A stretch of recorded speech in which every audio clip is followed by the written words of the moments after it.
Magandang araw po sa inyong lahat mga amigas, amigos. Ito na po, prepare na tayo ng ating lulutuing nilagang pata. Ayan po. So, bagong gising lang po tayo at ito na po, meron ng namalingki. So, ako yung magluluto. Ayan, nakaready na po lahat. So, hito, may saging silang binili at merong kakanin dito. May ano pa, daing. Ito, kakanin, may bibingka. So, ito, tikman natin tong bibingka.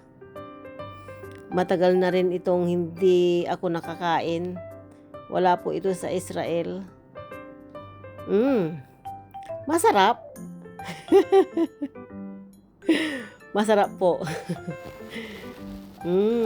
Yummy. So ito, mag-umpisa na po tayo mga amigas, amigos. Ito ang ilalagay kong saging ay mga 8. Kasi marami tayong kakain. Nandito ang mga apo, anak, mga son-in-law, nandito silang dalawa. So, ito po ang ating isasahog. 8 saging. Tapos ito, bawang. Ayan. Okay na yung bawang. Pinitpit ko na lang tapos balatan natin. Tapos, isa lang yung ating sibuyas na ilalagay. Ayan po, tambak dito sa kusina, mga amigas. Amigos. So, ayan po. At buti na lang kanyo may taga-palengke. Dito sa amin, ang talagang gising namin mga 9, 9:30 to 10. Kung sino yung maunang gumising ay siya yung mamamalingke. So, ayan po. Tama na tong isang sibuyas ang ating ilalagay, mga amigas, amigos. So, ayan, balatan natin.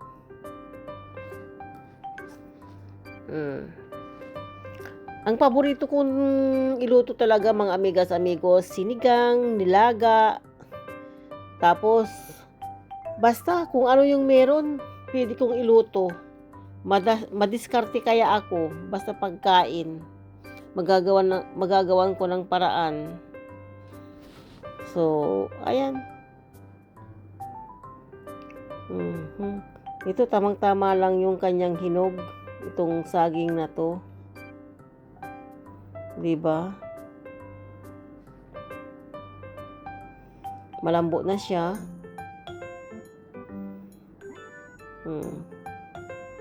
Hinog na oh. Itong natitirang saging ilaga ko mamaya pang merienda. So, maraming salamat po mga amigas, amigos sa inyong panonood ng ating channel.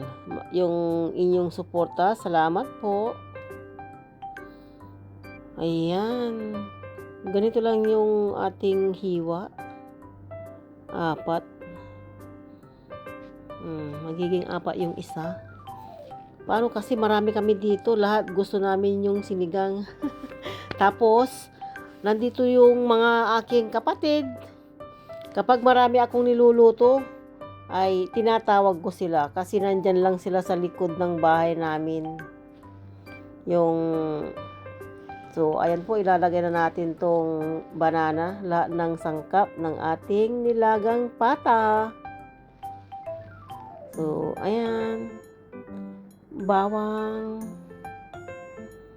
sibuyas, lahat sabay-sabay na ito mga amigas, amigos. Isabay na natin lahat. Kukunti pa lang yung kanyang tubig at mamaya dagdagan natin ng mainit na tubig na. So, itong broccoli, ayan, tanggalin natin yung kanyang pagkapuno. Tapos, yung tubig nito, meron na siyang asin para iswak natin itong gulay natin para maalis yung anik-anik. Anik-anik na lumilipad. So, ayan. Tanggalin ko yung medyo matigas na ng umbok. Yun ang ating unahing ihulog mamaya. So, sa last na yung pagkadahon niya. So, ayan, kumulo na. Diba? Ang sarap. Nakakamiss talaga. Ito, dagdagan na ng tubig. Mainit po itong tubig na to.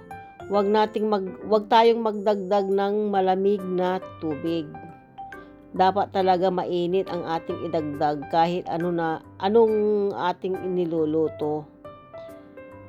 Diba? So, ayan, lagyan na natin ng paminta.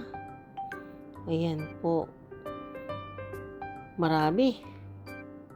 Tapos, ito naman, ang patis ang aking nilalagay. Patis lang.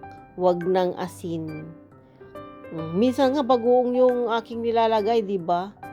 Yung patis galing sa bagoong kasi, yung lumilitaw na lang yung kanyang katas. Patis po yun. So, ayan po. Kitang-kita ang sarap. OMG. Diba? Tapos yung mais natin is puti. Yan. Maliit yung aking kasirola, Imbis na, ayun, nilagyan ko ng yung tinidor para pag nilagyan ng tinidor, ayan, konting sugar ang ating nilagay dahil hindi na po ako naglalagay ng bitchin. Ayan, konting asin. Alam niyo ba mga amigas amigos, nasubukan niyo na bang naglagay ng tinidor pag naglalaga kayo ng karne? Yan, lagyan ko ng sili. Kasi yun, talagang trick yun. Madaling lumambot. Ayan, ilagay natin yung pinagkapuno ng ating umbok. Dahil ito ay medyo matigas, kaya uunahin na natin to. So, ayan po. Takpan natin at hintayin natin kumulo para ilagay yung ibang ito nga pala, lagyan natin ng magic sarap. Ayan. Hindi ito mawawala sa ating pagluluto, 'di ba? Sa Pilipinas, talagang magic sarap. At ito na po yung ating umbok, mga amigas, amigos. Yang umbok. Ayan. Ilalagay na natin 'to lahat-lahat. Para wala nang matira sa refrigerator. Kasi pag naluto 'to, kukunti lang naman, 'di ba? Ayan, punong-puno ng gulay. Mga amigas, amigos. So yummy. Di ba? Hintayin natin kumulo at magiging okay na rin. So, takpan natin. Malapit nang maluto. Ayan, kain na po tayo. Ayan. Mga amigas, amigos. Luto na po. Kain na po tayo. Ayan, ihahain ko na sa lamisa. Alam nyo ba, pag nagsuserve kami sa lamisa, nandyan na lahat. Ayan. Di ba? So, yummy talaga. Kain na po tayo, mga amigas, amigos. Ayan na.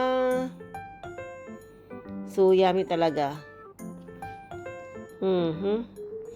Mali yung aking kasirola, kaya hindi ko nadagdagan ng sabaw. Masarap pa naman. So, ayan. Tapos, yung karne na pata, basta chop ko na lang, hindi ko na siya